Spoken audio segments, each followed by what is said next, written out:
Mhm. So welcome, everybody.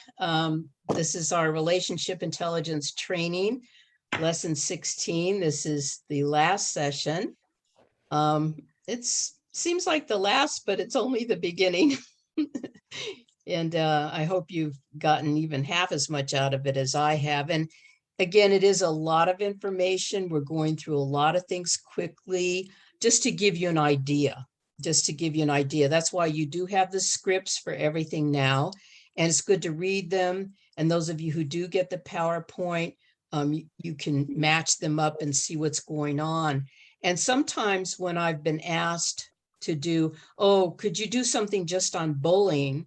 You can start your presentation in our bullying part. And I put the main first slide that says who we are or whatever.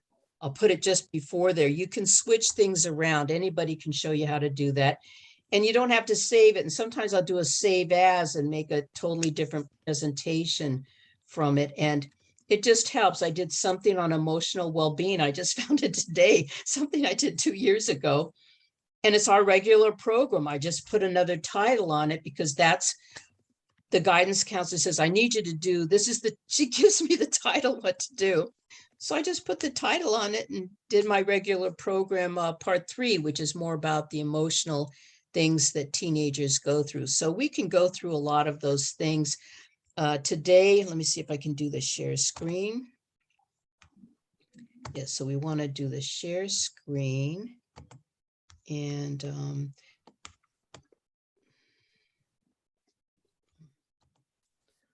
see if I can get everything going. Custom slide, I don't want that. Slideshow.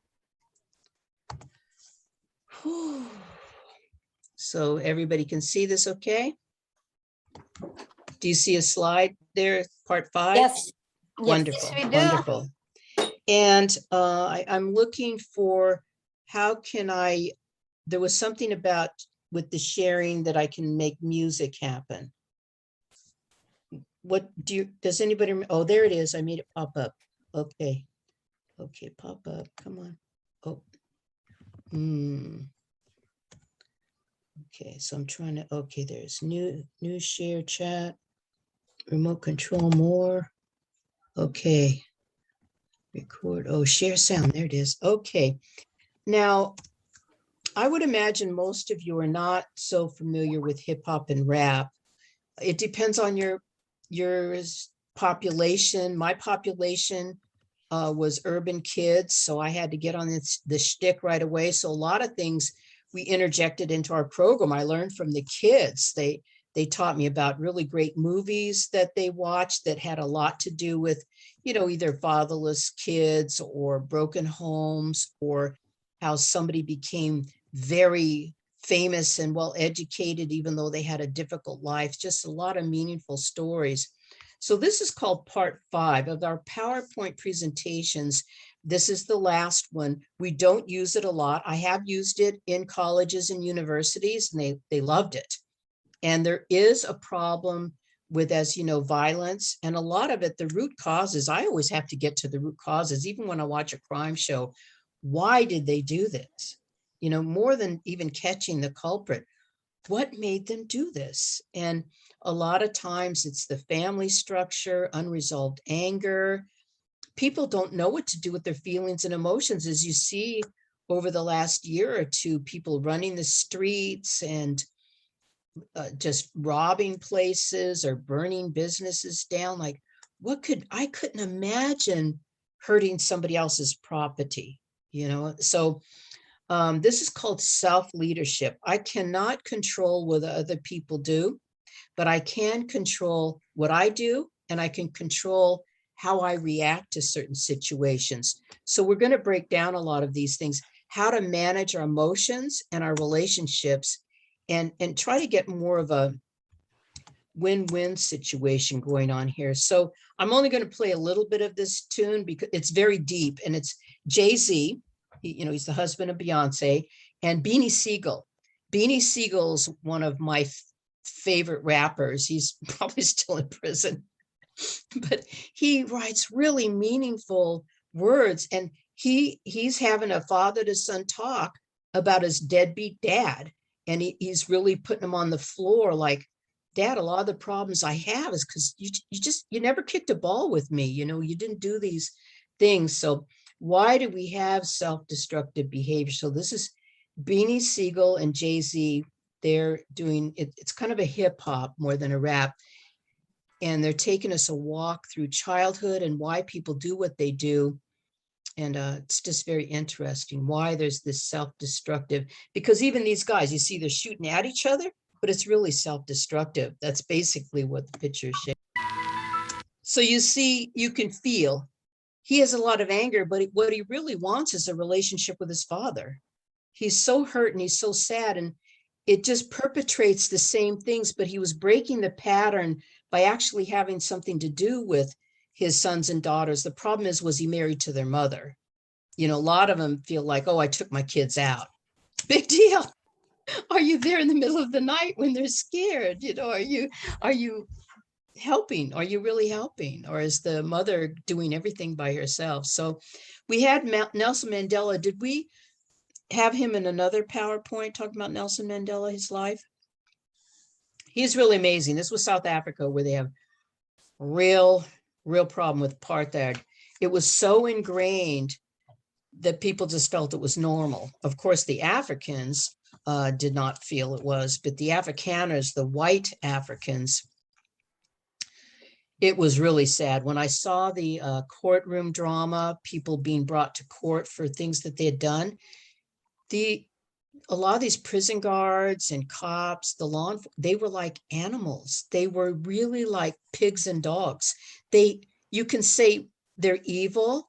They really were stupid. Like they didn't know any better. It's almost like they would take somebody from a barnyard and put them to work in these positions because they can manipulate them, and they were stupid enough to do what they told them to do. And Nelson Mandela was highly educated, incredible man that really wanted to make a difference. He didn't hate other people, but he wanted a different life for his people, for himself, for his family. And he was arrested and thrown in jail for stupid stuff, I think for 26 years. And he decided not to respond with anger towards his jailers because they were mean to him, because he was considered public enemy number one. I think his toilet was a bucket in his room, and sometimes the jailers would kick it when it's full just to make a mess in his cell. And his jailers sometimes beat him. Who is he going to complain to, right? They mistreated him a lot of ways. So you can imagine the anger that such an incredible man like Nelson Mandela had. I would be tempted to respond in anger myself every time saying, this is not right. But he decided not to respond with anger towards his jailers, even though they were mistreating him. But he didn't cower in fear either. He decided to treat them with respect, and he asked them about their families. He encouraged them to complete their education. And these jailers who were so mean to him ended up coming to him for advice on their problems and their family issues. And he became like a big uncle to them. And because he treated them with respect, his jailers stopped beating him, and they started to break prison regulations to help him in various ways, such as getting him newspapers. He was so starved to know what is going on in the world. And just these kind of things, a little extra food or something, but especially newspaper and some news. So what I had done in the packet that I emailed earlier, this is from your Relationship Intelligence Student Journal. And this is on page 17, it's in the back. It's called The Power of Forgiveness. And I'll just read it real quick. Nothing hurts a relationship more quickly than two people thinking, I'm right and you're wrong. Resentment grows while each waits for the other to change or apologize, especially like in a marriage, Sometimes the other person has no intention of being hurtful. It's easy to rush to judgment and blame others for being insensitive, but it has been said that keeping a grudge against somebody is like drinking poison and hoping the other person dies. In reality, you're the person that suffers. Like I tell my students everywhere I go, I would never hurt you. Do you know why I would never hurt you? Because it would hurt me to hurt you. And they really take that to heart because trust is a big issue in a lot of the places I speak. And they really get that. So think about a difficult situation in your life, family member, friend, etc. Reflect on your role in making the relationship difficult. However small it may seem to you, it may include just going along with the other person, what they wanted, failing to clearly stand up for your own principles when you disagreed with the person, or conversely, for failing to make effort to understand the other person's point of view. Write a letter to the person, avoid blaming.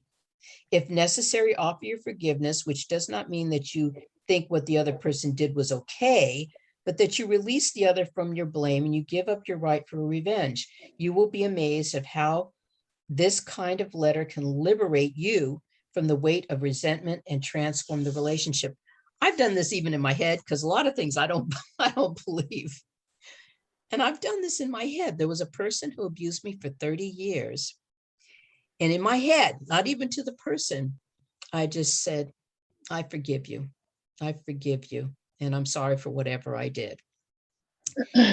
And I just feel happy afterwards. Whereas before, it's this unresolvable anger and resentment. So it's interesting. Like I always say, when it comes to forgiveness, who benefits the most, the forgiven or the forgiver?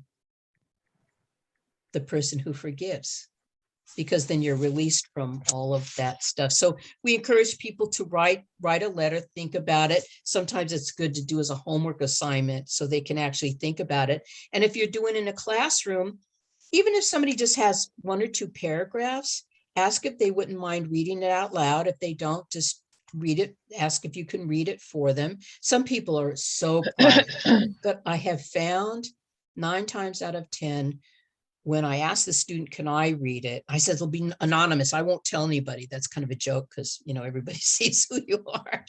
They like it when I read their letters. So, and then I tell them how wonderful it is. So like this, how can I forgive when it hurts so much? But that's just a part of growing up. Look at how much our parents have forgiven us. Sometimes we've just done the most unforgivable things. When we lie to our parents while we're growing up, it's the same as if a husband or wife cheated on them. It's the same kind of feeling. You know, parents, they want to trust too. So why was Nelson Mandela able to have this kind of impact on his jailers? It must have been because he was able to get in contact with his core self.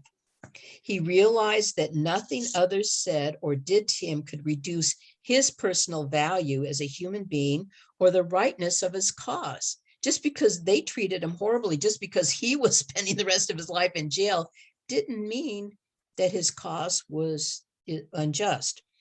So all of us have 3 selves. First is the public self.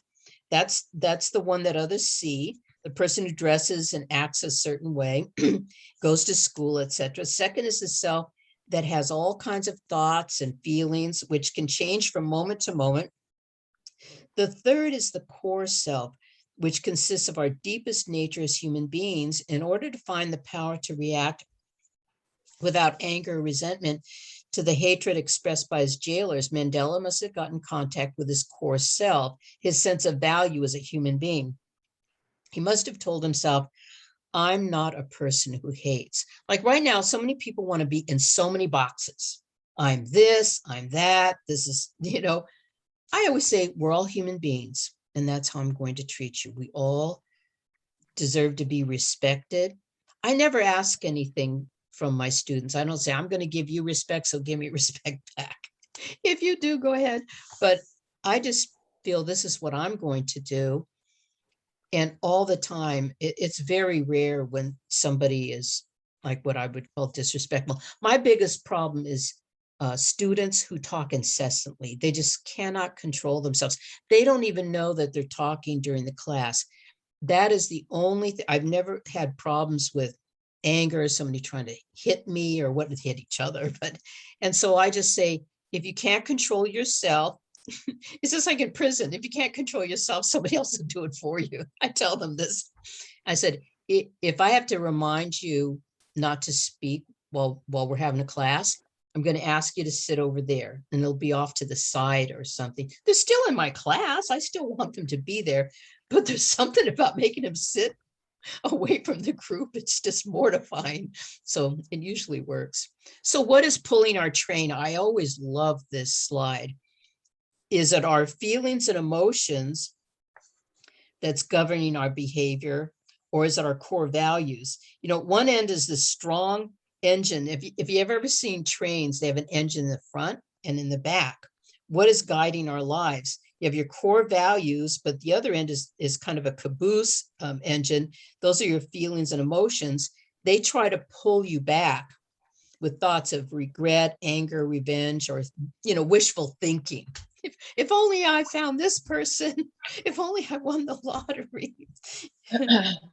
In between is the train car of your life actions and behaviors, whether to allow the core values engine to drive your life or actions, or the feelings and emotions boost to draw you back. These are decisions we have to make. And that's why we want to focus on teaching consequences of decisions we make, because again, the part of the brain that is more cognizant of consequences, if I do this, this will happen, is not fully mature till the age of 25. If somebody's doing a lot of drugs and drinking and making very, very bad decisions, that part of the brain, I don't know if it'll ever will mature, because during the years when it should be maturing, they're doing the opposite to keep it from going forward. So I'm going to go through some of these kind of quickly because you do have the script to study, but how do we respond? There's stimulus everywhere, and we're all faced with decisions how to respond to what others do. The immediate response is often to respond out of fear, anger, concern about what others think, and blind emotions. And then if somebody acts that way, that seems to insult you, you could just react and get in a fight, or couldn't you kind of decide to think, why should I become angry because this person is acting like a fool? That's their problem, not mine. And I have a close person, a relative. That's what I've had to do. And that's so hard because I'm an educator. I want to teach and help. I want to fix everything. And sometimes you're being a fool, and I should not feel responsible because you're angry. Some people, it doesn't matter what you say or do, they're going to be angry. They're going to be upset. Sometimes you think, how did I step into that one? But it's really the person. You can always say you're sorry that they feel that way, but some people are just like that. I don't know why. So like Nelson Mandela, we're all free to choose our responses based on our self-awareness of who we are. Do you think a teenager knows who they are? That's why they get into these relationships that seem so strong, so serious, and they end just as quickly as they started. So we need that self-awareness. I find the best way to develop self-awareness is to help other people. I'm not asking for anything in return. I can do volunteer work. I can fix a senior citizen's house. I can clean. I can volunteer at the library. Just a lot of things. Then I develop my self-awareness in a very safe way by how people respond to me. I learned from that. My boss was in Japan, and there was this big billboard, and in Japanese, there was this beautiful script. He got a translation. It said, I am your idea. Use me or lose me. And he just loved that. So he made a slide out of this. So so we can use our self-awareness, who we are. We can use our imagination of a better way to relate or other possibilities. Like I use music when, depending on who my audience was, I would play some music when the students were entering the classroom, and I knew which ones would trigger them to feel very happy and, oh boy. So I used my imagination in this way. And we all have some ideas, but a lot of times we're afraid to act on them. Or we have our own conscience, our own standard of right and wrong, our will and determination not to be controlled by the thoughts and actions of other people who don't share our principles. So it's very interesting. This is a story about a guy you can see in the picture. He lost both legs in an auto accident at 17. So you can imagine how devastating that was. He had so much pain. He just really wanted to jump out of the hospital bed. And he felt trapped because he's just a kid, really. But instead, with the support of his family and friends, he was saying how lucky I am to be alive. And so he got into bodybuilding, and he does competitions, and he does a lot of things. There's a big motorcycle, they call it a vet stock instead of Woodstock. And all these vets got together, and then they're riding to many different locations in Pennsylvania, and they're going to end up in one place. And they all pitched in to buy a custom motorcycle for this vet who has no legs, but he loved riding his motorcycle. So this is, I guess the gears are probably all hands, whether it's gas, brake, whatever. So he'll be back on the road, and they're going to surprise him. He just thinks he's going for the ride with them. So it's just like that, nothing's going to keep people back if they really. Oh, so this is also the lesson number 16.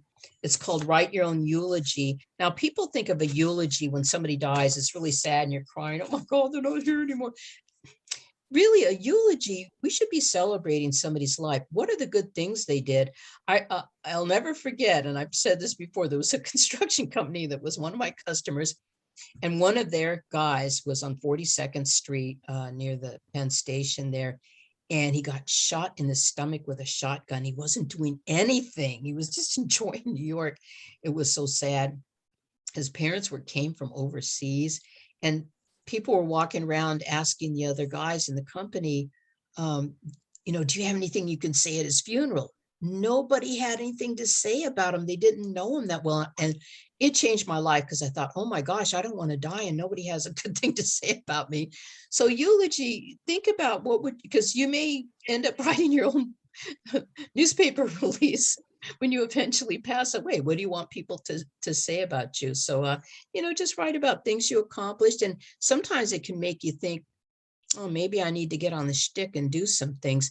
And the kids respond so positively to this, because this was a hard assignment for me to give. It's in high school. It's just high school.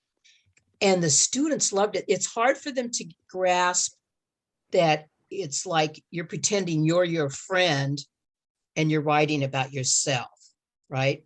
It's hard because sometimes they'll say, I did this and stuff. No, you're speaking about another person who's yourself. What would you want your best friend or brother or sister to say about you? But it's amazing. They talk about how they became a firefighter and they joined the military and they did this and they did that. And they're like 15 years old.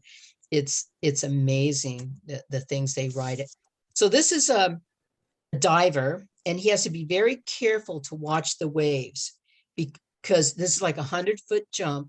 And if he does not have the right aim, if he doesn't have the right timing and the right physical discipline and mental discipline, he will be dashed on the rocks. He has to have all of these things all lined up. I think these are rocks in Japan as well.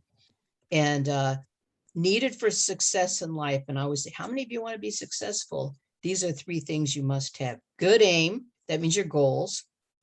Good timing, you do the right thing at the right time.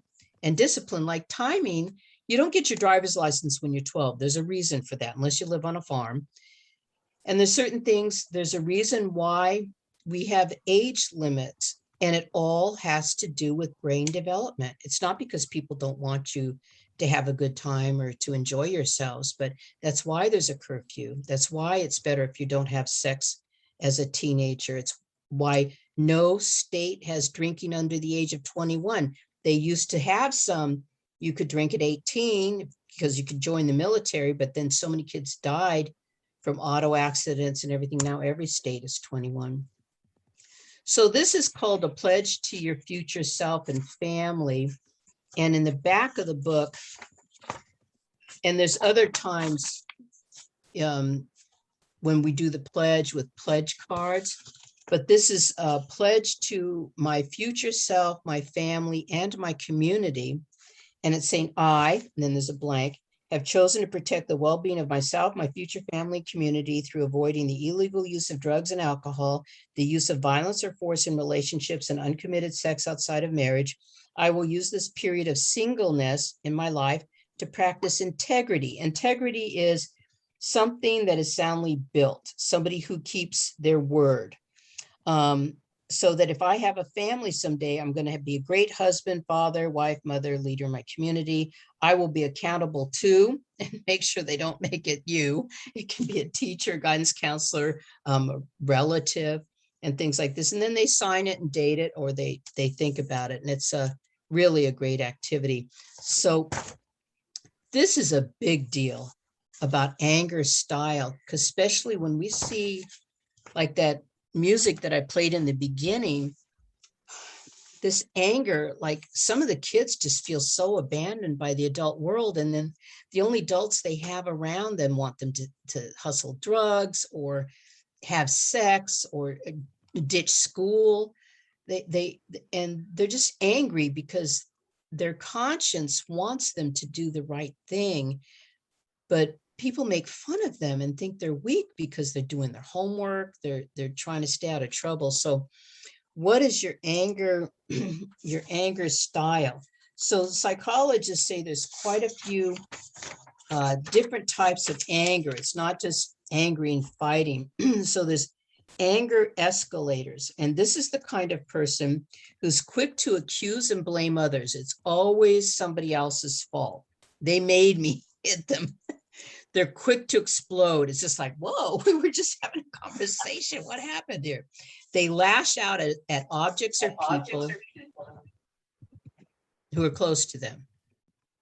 Okay, I heard a background. They move very quickly from verbal to physical.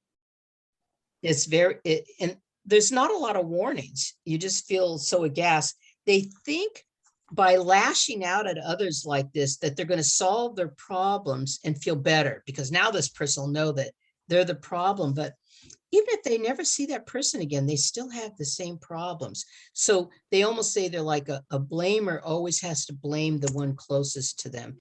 They're just really out of control. See, what's another? So what's your anger style? Another one is an anger stuffer. I used to think this was mostly females, but it can be both.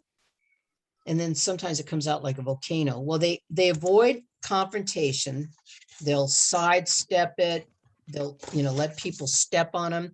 They fear conflict, so they withdraw from it. They become very quiet, or they become a loner or avoid certain situations.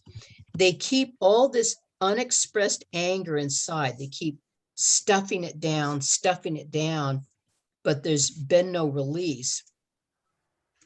And all that happens is these negative feelings grow, and this can harm their physical health too. Cancers, heart problem. The trouble is that the negative feelings keep growing, and they're affecting their health and their other relationships. They might lash out to somebody who really loves them, who never gives them any problem. And I think this is why some teenagers lash out at their parents, because they can't lash out at their friends. They can't lash out at the people who are really hurting them. So another anger style is an anger director. Now, the anger directors have the goal not just to get revenge, but to regain the trust and love with the person they're angry with. They can share their angry feelings, but they clearly express what they're angry about. Like, even when you do this, I feel like this. It's not like, you make me angry, you make me sick. When you do this, I get really angry. They don't lose emotional self-control.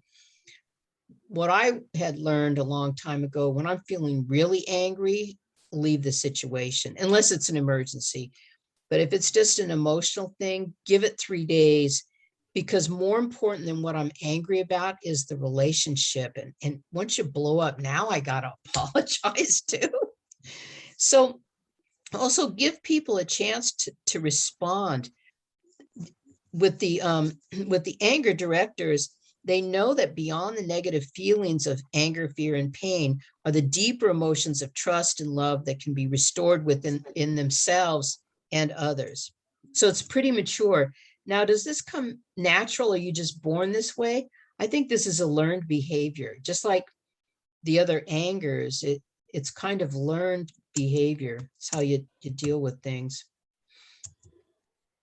So they want to shift the focus to common values, interest, and positive qualities.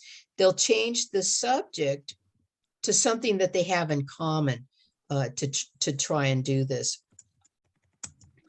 So like here, ask yourself, do I want a positive experience or a negative one? If you just blow up and blame other people, sometimes we don't see how we triggered something.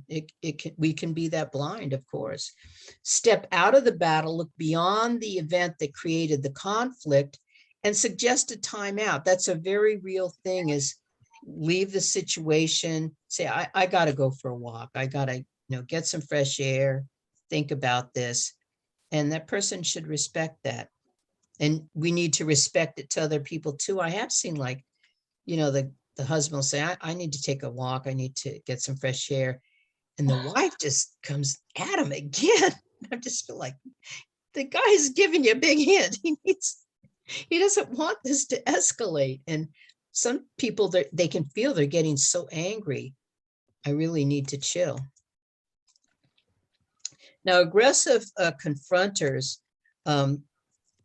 they're just very negative and personal. I don't know if this person can ever be cured. They're very negative, they're personal, reactive. It's always the other person. I always tell the kids, when you're pointing your finger at somebody, there's 3 that are pointing at you. So careful about that. They never listen. They just react. It's almost like, let me finish, and they're not interested what the other person has to say. They always have a target, and it's always you. They focus on the person, not the problem. They've got to shame the other person, put them down, bully them. They never deal with the problem. It's just always about, they feel like pushing somebody down to push myself up. I tell you, kids have loved this. I used to give this in younger grades. We just don't have the time now. They love this because it helped them to understand anger. Usually they only saw the emotion. It was so uncomfortable. So usually they stir up more anger and they create more conflict. And I find that they also share negativity with other people, and they try to get more people to be negative on their side. So also there's assertive confronters. They're very different. They're positive, and they're actually seeking solutions. That's what I find I do. I'm a little bit of probably all these, but I want a solution to something. I don't want to feel uncomfortable about any kind of a relationship. They listen and respond, desiring to understand and be understood. I do have a problem because I'm an educator. I always want to fix things and speak. So sometimes I have to bite my lips like this.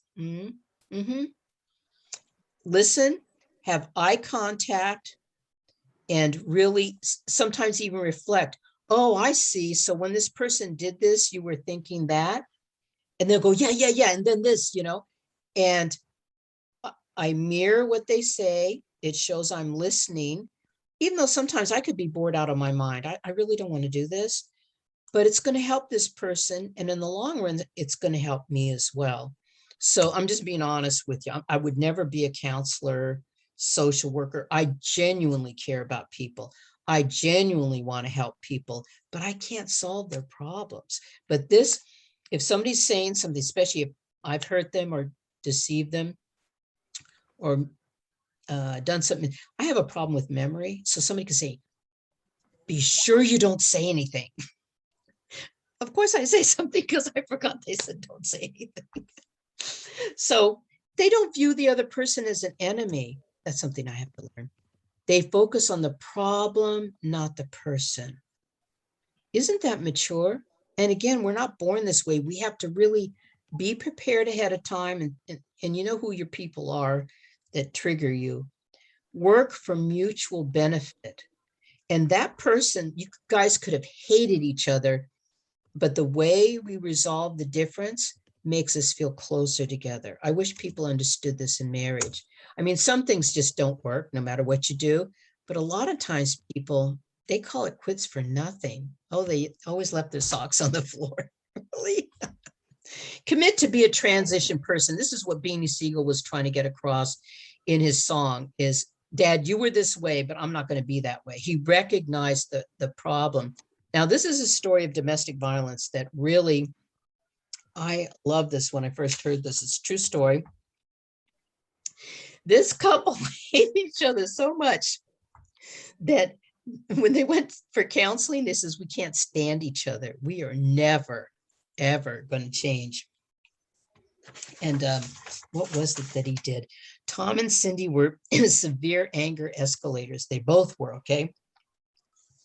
Tom was put in jail one time. Why? Because he put a gun to the roof of Cindy's mouth, his wife, and said, I'm going to kill you. And she wasn't any better. She would claw him. She wasn't like some little pansy victim. She was knocking him out and everything, jumping on him, yelling at him. It was just terrible. Well, of course, Divas was called, and they were the Department of Children and Families. They were going to take the children away, say your children are going to be as messed up as you. One thing is they did love their children, and they were good parents to the children. But how can you say you're a good parent when you're fighting like this? So they said, okay, we'll go to your classes, but we hate each other and we're never going to change, but we'll go to the classes so we can keep our kids. So what they discovered is anger is a choice.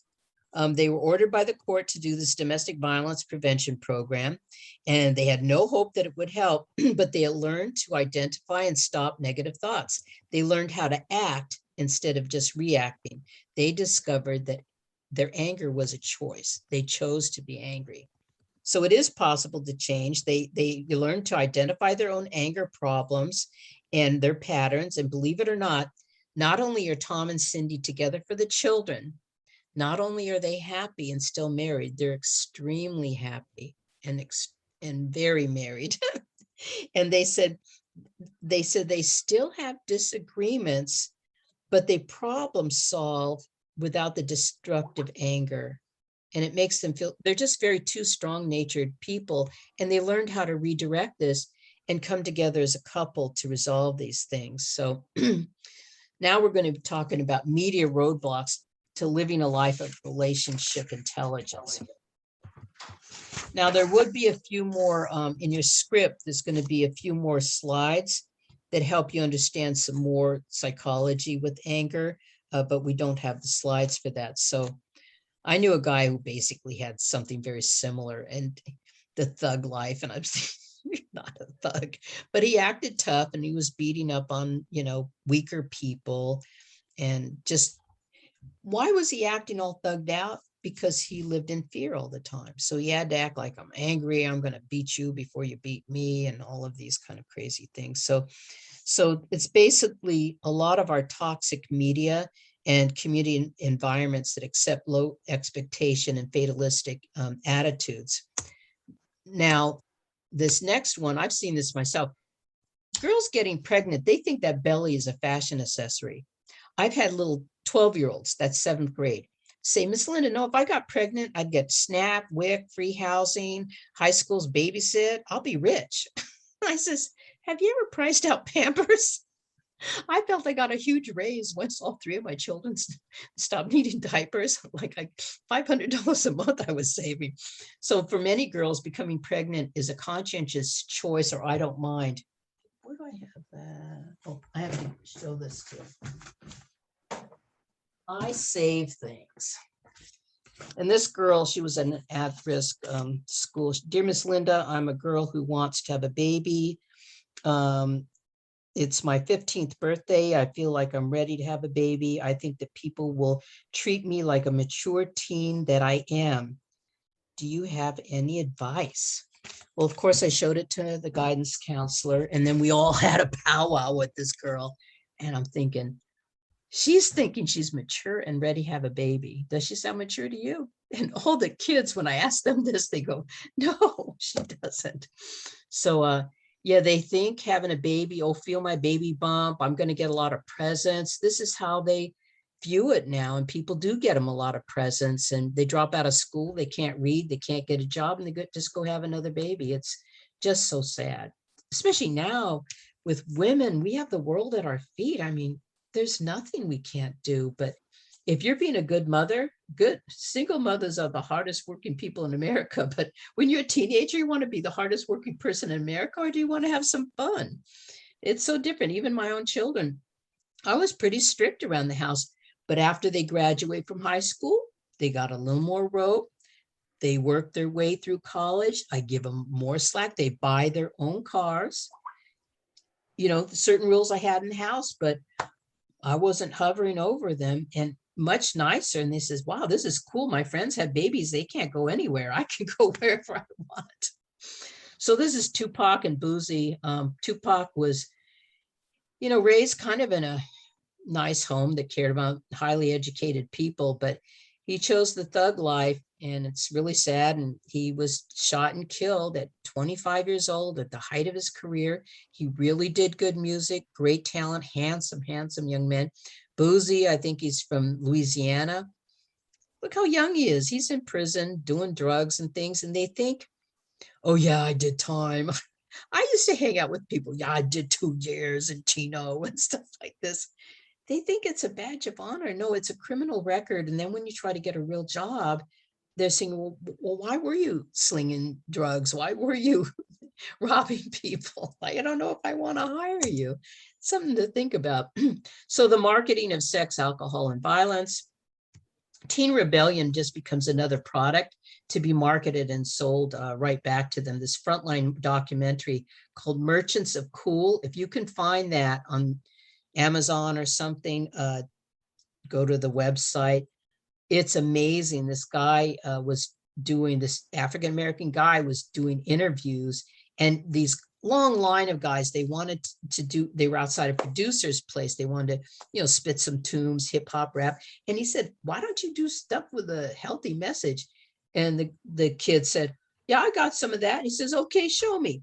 And the guy had a very strong beat, lots of rhythm, great message. And the guy says, why don't you say that to them? He says, because unless I'm cursing and talking about banging it with chicks and stuff like this, they don't want to hear it. So it's these producers that it's just very sad, you know, because these kids just want to make a living.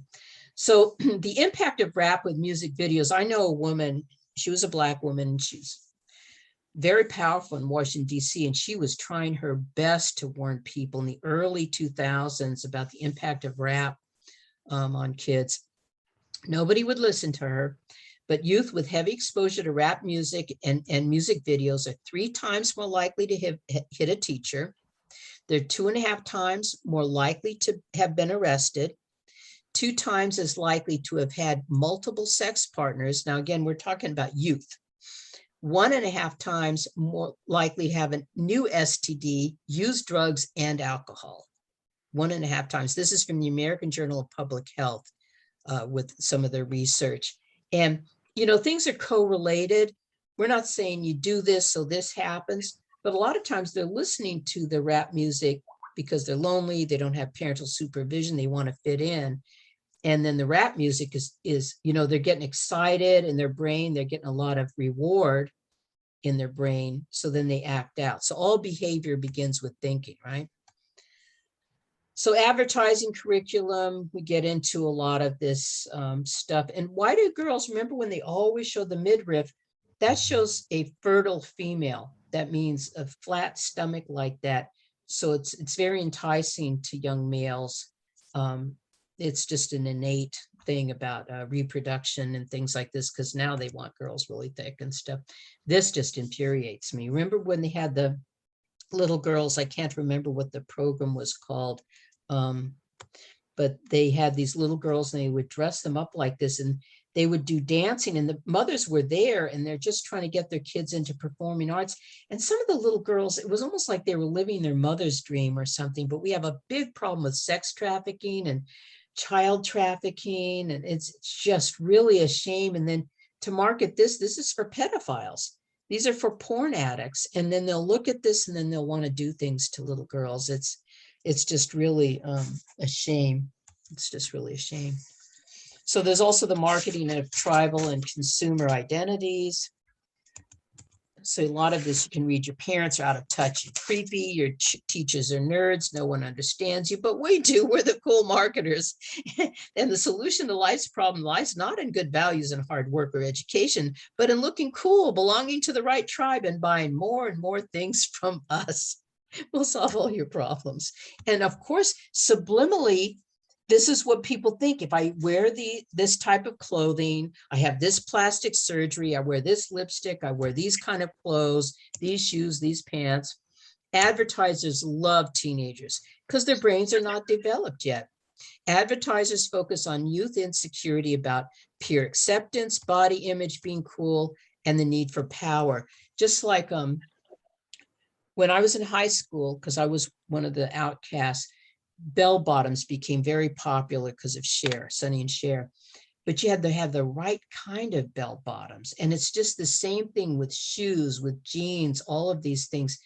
Kids are so harsh on this. That's why kids need to just learn, who am I as a person, and not worry about this. And it's a problem because the teenage brain is wanting to be accepted, very feeling awkward about their body. They want that body image to be accepted. They want to be seen as cool, but they don't know who they are as a person. So a lot of times being cool means being mean to other people. So now you're cool, or otherwise people are afraid you'll be mean to them. It's all about power. It's just like even now, people, adults, they're shaming other adults. You don't believe like I do. You don't act like I want you to. You know, you're out of here. So it's really a power trip. So ad campaigns convince teenagers you aren't enough the way you are. You have a problem that needs fixing. The solution has to be product we're selling. Are you rebels having fun yet? Adolf Hitler actually didn't say this. I think it was one of his cohorts, but it was the Nazi party. The great masses will more easily fall victim to big lie than to a small one. You tell big enough lie often enough, eventually people believe it is true. And you see that in today's world as well. And it's just a shame. People don't know how to think for themselves. And are you living a balanced life? So one of the things I sent you today, I want to show you this. That's kind of interesting. So I hit escape on my laptop, right? And see how I just tapped this with my, I tapped it. And see how it highlighted this? Then I can do a right click and copy this, and then open a Word document and paste it there. And then you can take these ends and pull them out and make it longer. So that's why the paper that I sent you, this was very small square that I made big on the paper, and that's how I did that. So I just want to show you that little trick, making your own. Like sometimes you don't have the books, or you don't want to carry all the books. So I would just do a printout for the kids and do this. This oftentimes I let them do it as homework. It doesn't take a lot of time. How many hours? Right now, the Chinese government in China, right? They are limiting officially. It's like against the law. Children under the age of 7, I think, cannot do video games more than 3 hours a week or something. And they can only do like 1 hour from this time to this one on Friday, Saturday, and Sunday nights. Very strict. They're checking on them. I think what it is, because you have to check in with your ID, is the only way you can do this. So they're tracking people that way. It's just amazing. But how many hours do you spend on video games, TV, movies, music, internet, cell phone, texting? How about outdoor? What do you spend? So you write down the totals. And you see, do you have a balanced diet? Or are you at least doing the things on the bottom? Are you doing it at least as much as this up here? At least the same. So it just shows, are you living a balanced life? Right now, the kids, to get them off their cell phones, some schools have you have your name on your cell phone. Everybody has to put them in boxes when they arrive at the school. Then they give them to their homeroom teacher, and she distributes them at the end of the day. They just can't keep, especially a few years ago, it was all the time. They would sneak their cell phone. They look down like, I can see everything you're doing. What are you doing? And It's so funny. And I'd laugh and say that they were looking at porn. They get so embarrassed. I tease the kids a lot. I get away with it because they love me. So what is the message? Well, this is pretty sensuous, right?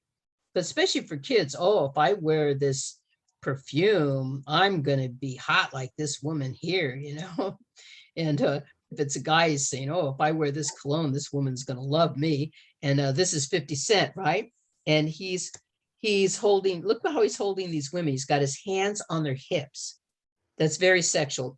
Aside from the fact that we're in bathing suits, which is like wearing bra and panties, the way that he's got his hands on their hips, 50 Cent. So it's like a smell. So he says, guys, you can have hot babes like I do, wear nice clothes. And she's got her little pistol there and stuff.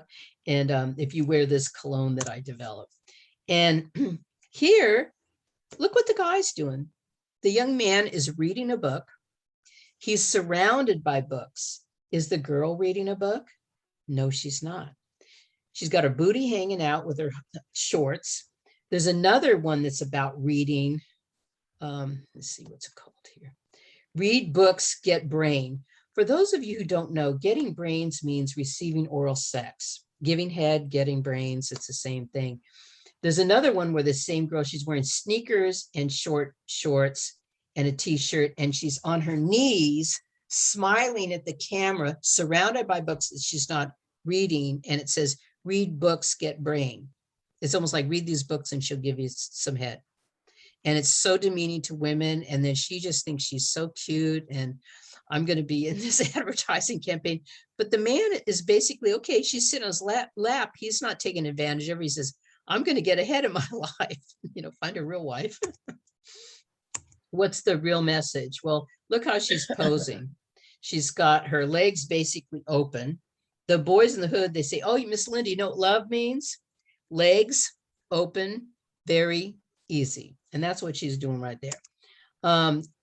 Chingy, I do like Chingy, but you see this girl, she's humping on his name and you got the half naked girls all over there. He's really a good performer, kind of a nice guy, but this is how they got to sell, power balling and all this kind of stuff. Show me the money. And then here she's taking all these pictures. She's selling vodka. You don't even know what she's selling. You just see half naked pictures of people. She's half naked. And that's how they're selling their stuff. So then there's another activity called 20 hours. 20 hours. That means it's 8 o'clock. It is. So college freshman faces stigma. So again, you'll have to help the kids out with the word stigma. And this young lady, she actually, I knew her. She was in one of our clubs and she wrote this out herself. And we said, can we use this as an activity? She said, of course. And she says, this is LaShonda. I was a peer mentor for Free Teens in Patterson. I have a comment that I would like you to share with students. As you know, I recently entered college. I've been here for a month. Bergie, do we still have the video okay?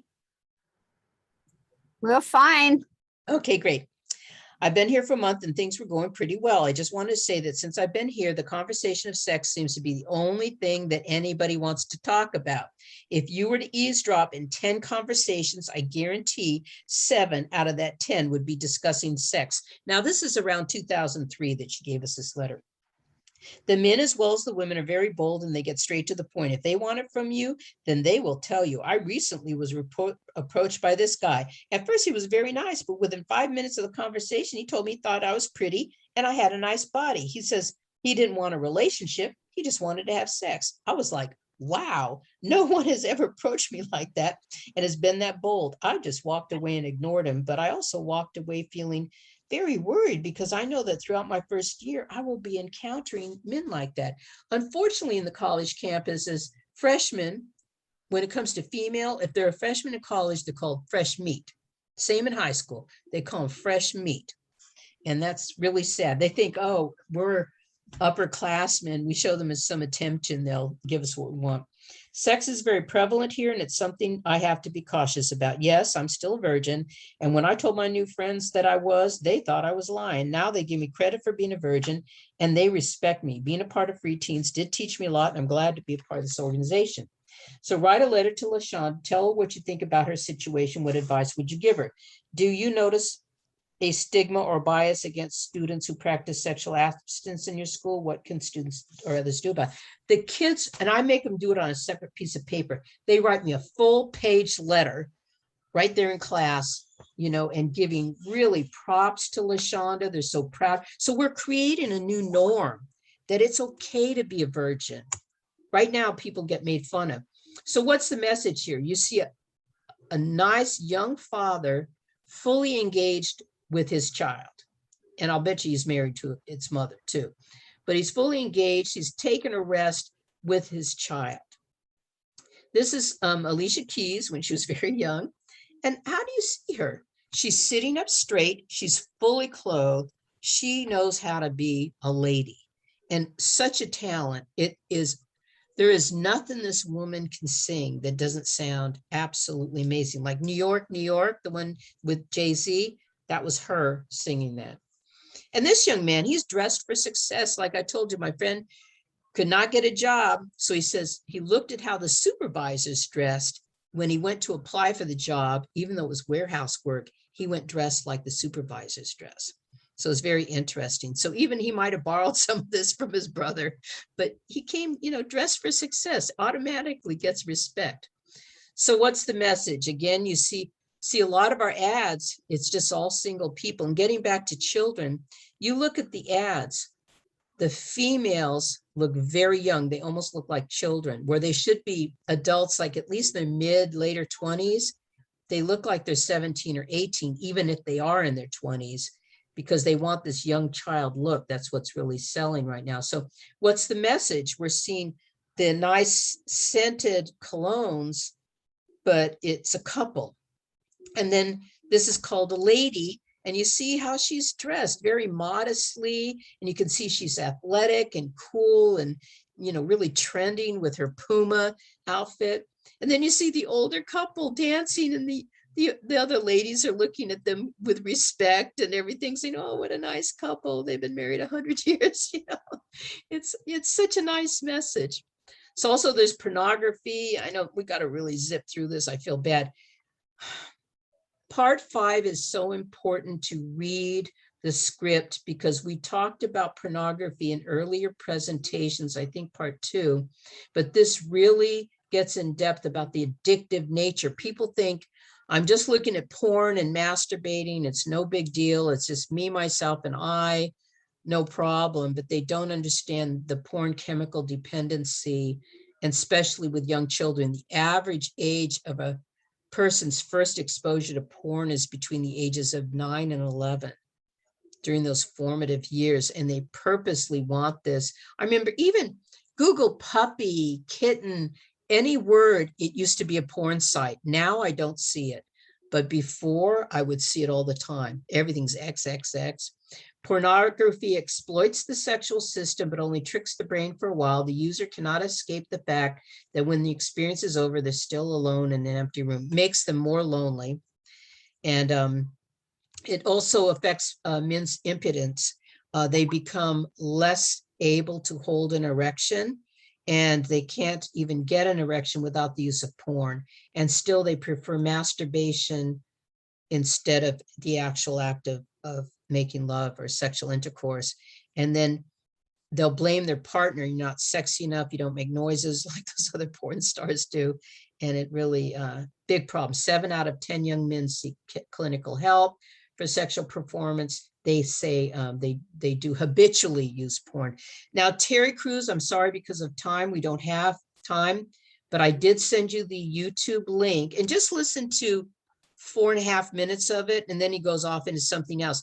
But part of his addiction recovery is to publicly say, I'm addicted to porn. And once you're addicted to porn, alcohol, drugs, you will always be an addict. You can stop use, you can fully recover, but you're still an addict, because the relapse is just a click away. All you have to do is say, oh, I just want to see it for a minute. And then 4 hours go by and you don't know what happens. So read that paper. I sent the link to you. Now, I don't know if you're familiar with Terry Crews. He's really a great actor, a great comedian.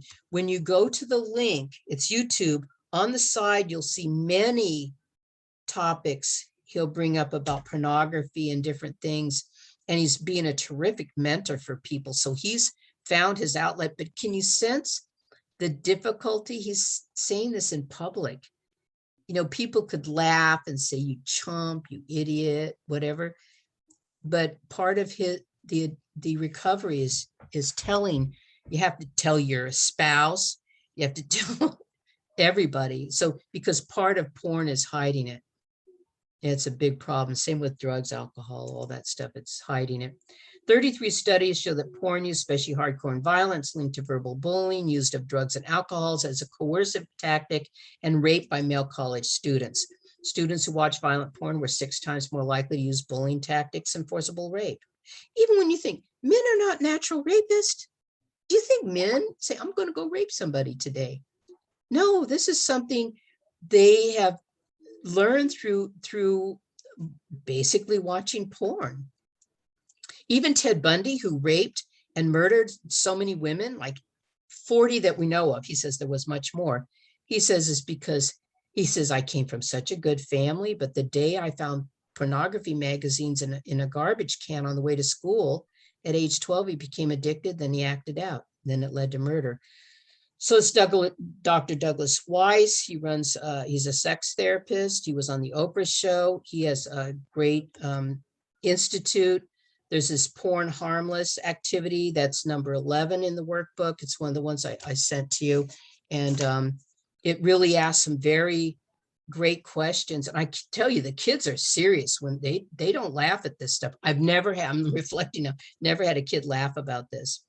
Is pornography really, it talks about the stages of addiction. So it's even some boys can look back on their adolescent years and recall 1 or 2 occasions when they're exposed to porn. I look back and recall 1 or 2 days when I was not. It consumed my life, affected my grades, faith, employment, and relationships. Stage 2, you're desensitized. You used to be shocked and revolted, but now it's like, oh, so what's the big deal? Stage 3 is escalation. You need more increasingly hardcore material. It's just like with drugs. I've had addicts tell me they don't use drugs or alcohol to get high. It's just to function. So they keep getting more and more hardcore stuff to get the same sensation that they used to do with less. So soon you have to take more and more to get the same feeling you did with less. And then there's acting out. We wonder, how can men expose themselves? It's typically men, you know, women are always exposed on the beach, but men expose themselves to children or whatever, go to ladies' bathroom, and it's acting out what they've seen. It affects their judgment. It is a drug. And then people experiment with it. And then, you know, you wonder, how could a guy sexually abuse a child? And this is one of the driving factors for, you know, this kind of activity. Some of it's because they were abused as well, but some people are talking about getting pedophilia as a sexual orientation. That's crazy. That's crazy. And then once the child becomes 11, 12 at the most, they get rid of them and find another one. That's how this addiction is. Then you have cycles of temporary relief followed by shame and inadequacy and frustration. It interferes with fulfilling the needs for closeness, trust, and caring, self-control, entertainment, relaxation in positive and healthy ways. They seek love in pornography, but there's no love, just lust. It's the ultimate self-centeredness. There's no concern for others, just themselves. Pornography and the internet, how easy it is to get. It's way too easy. This was a wife's perspective when her husband, what does she say at the end? Merry Christmas, the pornographers smile as they drive their Mercedes to the bank. We've got ours, who cares who we defile? And fear, is it always bad? Healthy sexuality in world's cultures. Sex is designed to be a force that potentially could create life, promoting long-term intimacy and bonding. Good character is essential for successful marriage, virtues, components of virtue. And then we talked about this in that activity, the scarcity mentality and the dog eat dog world that Vicki had us do, talking about that abundance mentality versus scarcity, this synergy, this win-win. We always have to think win-win. So 1 + 1 = 3. So when two people work together for mutual benefit, something really great happens out of that. Generosity, giving more than what is required, seeing the best in each other, and just a lot of, good morality, ethical kind of things. So the kids know it's okay to be good. They need permission to be good. They don't know it's okay. That's the ultimate coolness, is just being a really good person, because then you're going to find happiness. Like Viktor Frankl, he said, make other people happy and happiness will come to you. So that's basically it. We just kind of glanced through everything. I hope it was meaningful for you, but can you see so much of society's ills we can help by keeping things from happening, helping children find other releases for their anger. Sometimes it's just by cracking the books and getting great grades, doing well in school. Dr. Ben Carson, his mother was 13 years old when she got married. She had 2 sons, and then her husband dumped her and got another young wife. So she's a single mother, couldn't read or write. She had dropped out of school to become a mother. And but she was doing house cleaning, and she knows, when I do house cleaning of wealthy people's homes, their whole home is filled with books. So she came home and told her sons, turn off the TV, no more TV, you're just going to read. So the kids went crazy, but then they started doing crossword puzzles, all kinds of stuff. And when they did watch TV, it was just good sitcoms, right? And Ben Carson became the first physician, the first surgeon in the world who could separate Siamese twins. They're always conjoined at the brain or some other vital organs. So one would die and the other one would live. And he figured out how to separate them. He was the first one to ever do that. And he had a tough life. He almost killed somebody one time, and that gave him an epiphany that he had to learn to control his anger. And everybody laughed at him because he couldn't spell, he couldn't do math. The problem was he didn't have glasses. Once he got reading glass, he was a straight A student in elementary school. And then he just, became a wonderful man. So there's just so many countless stories of successful people who just did the right thing, and everybody benefited from them. And it's just really great. Does anybody have any questions or comments? Or are you still awake? Thank you very much, Yes. Linda.